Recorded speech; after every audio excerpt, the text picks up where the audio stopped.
Good afternoon, everybody. Ryan here with Southern Reptiles. Hope you are having a great week. I hope everybody had a great Labor Day. I know some people had to work. Maybe you got paid time and a half. Well, thank you if you did work on Labor Day, and keeps the ball rolling. Not everybody gets the day off. Our first responders, policemen, nurses, etc. But on to the episode. I hope you enjoy it. Got a couple little clips of a few different animals. And if you have not already, please, this is my Tupperware that I've been cleaning right now. Please hit the subscribe, give me the thumbs up, and hit the bell notification. I will greatly appreciate the support, trying to build up the channel, and it's been great. I've had a lot of people following and people commenting and saying they love the videos, and feel free to drop comments if you want to see something, if you want me to talk on a specific topic, and anything you want, feel free. So enjoy the episode. Got a little activity going on over here. Radiata are breeding away. It's been kind of a rainy season and so far, and it's kind of cooled down after rain, and now they are at it.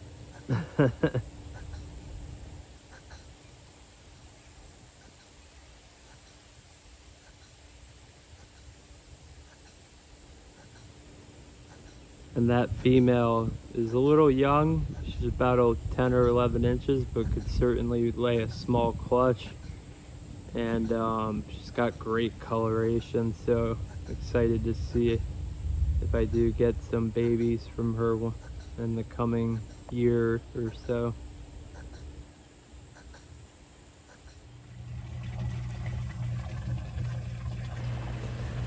So these are one of my hypo redfoot tortoises munching on a soft Missouri pellet. I like to wet it a little bit for a tortoise this size, so it still has to bite into it, but it's not rock hard. For the adults, I give them dry pellets to keep the beak worn down. This is one of my other hypos, and also enjoying some Missouri pellets after a little rainstorm, and they are chowing down. I love these beauties. This is Mother Nature and genetics right here, and it's incredible.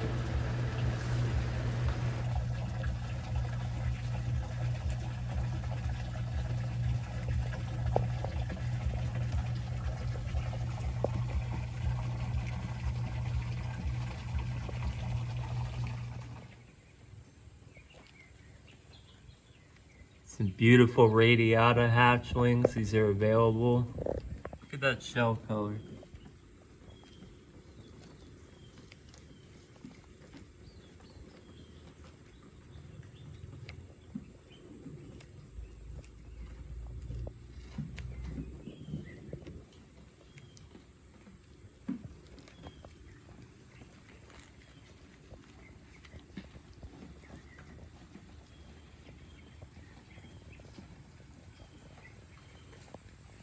These are listed on my website for $1,100 plus shipping.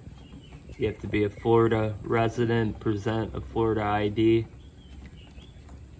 I can ship or do local pickup. I love watching them. Beautiful. So this is a very old female Central American wood turtle, a very large one.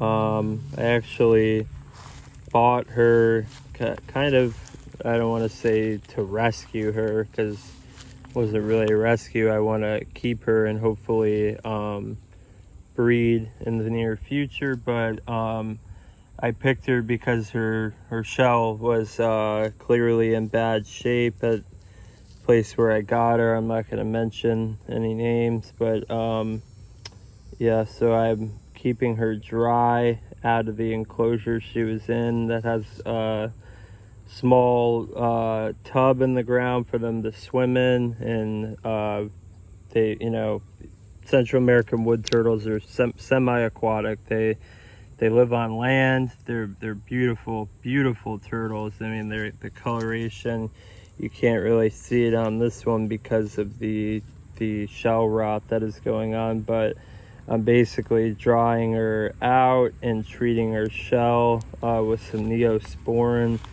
to hopefully, you know, do a little bit of repair. You know, it'll probably never look the same again, but at least it'll stop the progress of the progression of the shell rot, and over time it'll look a little bit better. So, and she's doing great. She's eating good, and she's very heavy, so she's definitely been eating good, and I've seen her eating well. So I'm keeping her in here for now in a dry area, just so the Neosporin stays on and she can stay dry docked, basically, for lack of a better word, and not wash off the Neosporin and help get rid of some of that shell rot. So just wanted to show you guys that. And Central American wood turtles are awesome. That's max size. That's a big female. That you don't find females that big too often. They generally get about 5 inches usually, full size. I have some captive born, well started babies. They're cheap, they're colorful, and make great pets.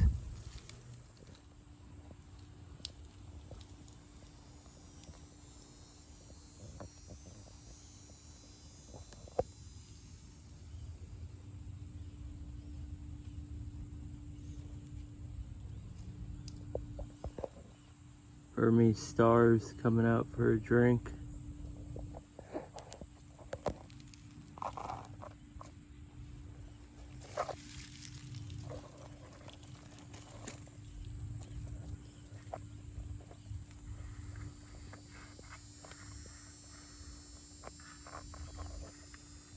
Two of my adult females.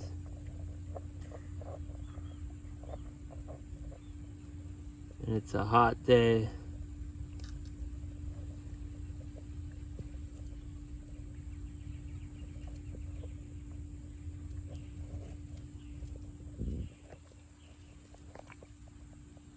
Hopefully gonna have some more babies hatching in the next few weeks.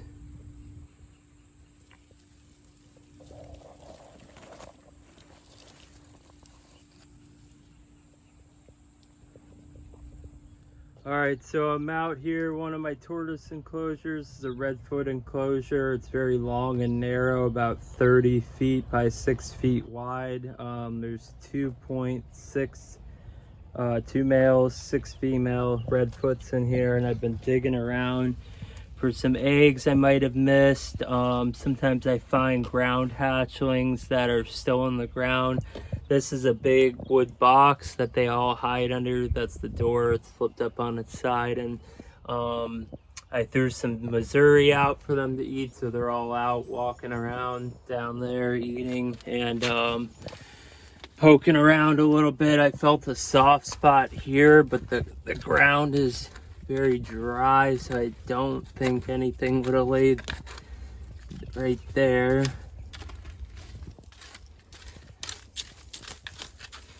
And so basically what I do is, by finding these nesting chambers, I gently poke. And from them walking and laying and sitting on this dirt all the time, the ground gets pretty packed. And when I hit a spot where it drops in easily, and again, you want to do it gently, and unfortunately I do hit an egg once in a while if it's a very shallow nest, but I usually get pretty lucky, and I found a soft spot here. Didn't find any eggs there. It could have been I've dug up multiple nests. A lot of these females lay in the same spot over and over again. It's just a comfortable spot for them, but And I also frequently find a lot of ground hatchlings in this spot as well, but not seeing anything here. It's not always lucky, but figured I'd give it a shot. It's about 92 degrees out, Labor Day. Pretty hot. Anybody working on Labor Day, thank you. I don't really consider this work, I consider this more fun. Okay, so see how I was poking there and the stick barely went in, and then I hit a soft spot right there where it drops in very easily. So something dug there at some point, and look at that. There's actually a little piece of an eggshell right there. So I'm gonna gently start digging.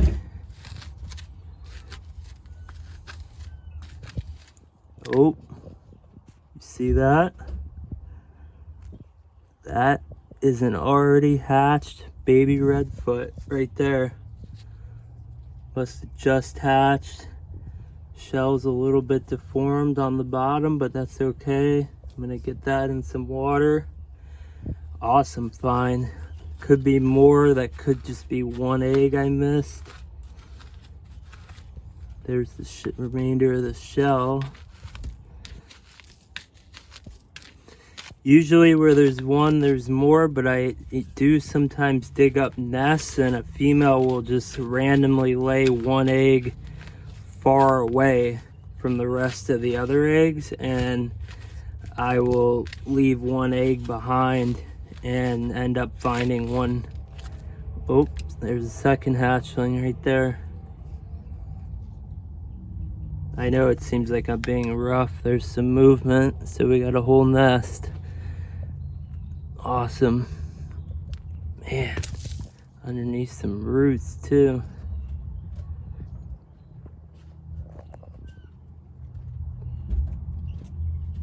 There's a third baby.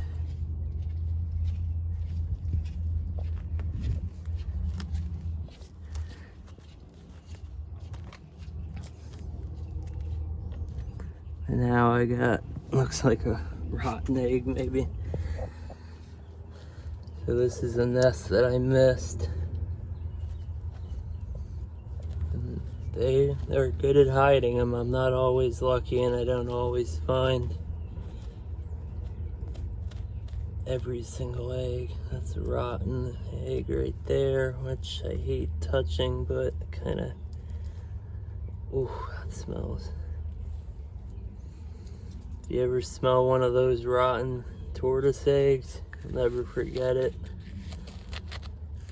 So now I'm gonna kind of just dig all around and make sure I get every baby. There could be one or two more. I've had some of these redfoots in here lay as many as 9 or 10 eggs, believably.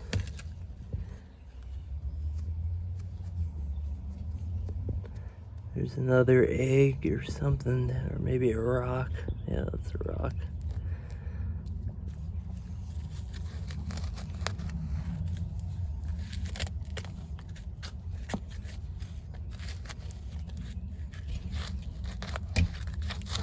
Alright, well, 3 ground hatch babies, one's on the run.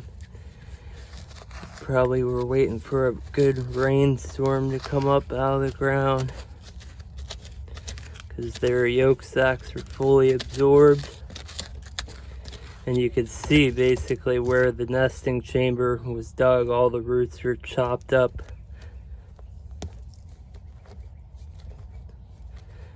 But no tortoise gets left behind, so I want to be extra careful here.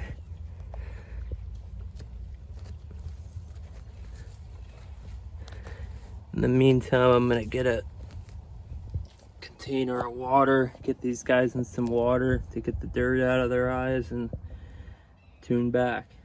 All right, so here's the 3 little ones I just found in the ground. They're fully hatched, absorbed. They've been probably in the ground for at least a few days out of the egg, because they're healed up. They're folded up because they've been kind of packed in the nest waiting for a good rainstorm, but they're all alert, moving. You could just tell how recently they hatched by how, I mean, look at how circular that shell is. It's shaped just like the egg, and that fold, you see that fold? That's with some humidity and growth, proper growth, that will go away completely. I've seen it many times. So yeah, I'm gonna dig it, look for a little bit more, for some more eggs, or see if there's any more ground hatchlings, and nice little surprise on Labor Day. Got a little action going on in the Florida box turtle enclosure. It's this hot summertime weather with off and on rain sparks a lot of breeding activity. This is a very old captive born male that I acquired from a friend a couple years ago, and he gets the job done, that's for sure. But and this is actually my female that underwent surgery, and she's made a full recovery. She went from kind of hiding in the corner to now chasing me down for worms and food. So she's doing awesome, and hopefully be getting some more eggs from her soon.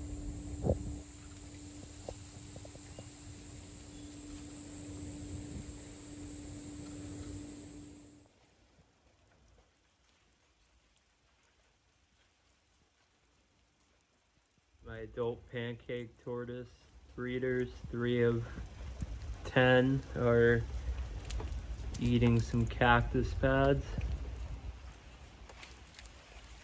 I give them cactus pads about once a week, maybe twice a week, and then the rest of the time it's turnip greens, romaine, dandelion, hibiscus leaves, hibiscus flowers, etc.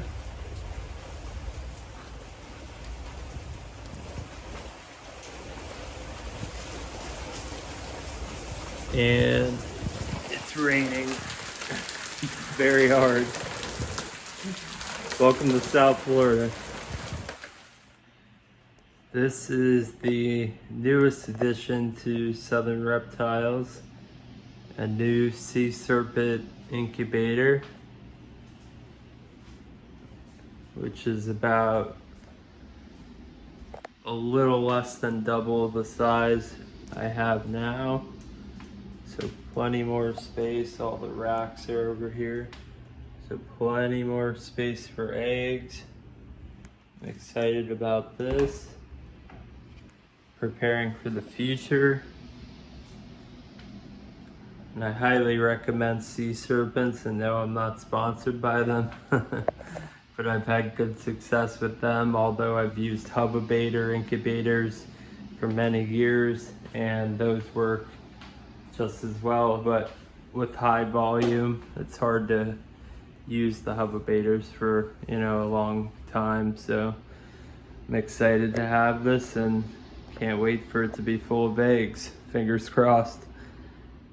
Alright guys, I feel like that episode came to an end too quickly. I hope you enjoyed it as much as I did.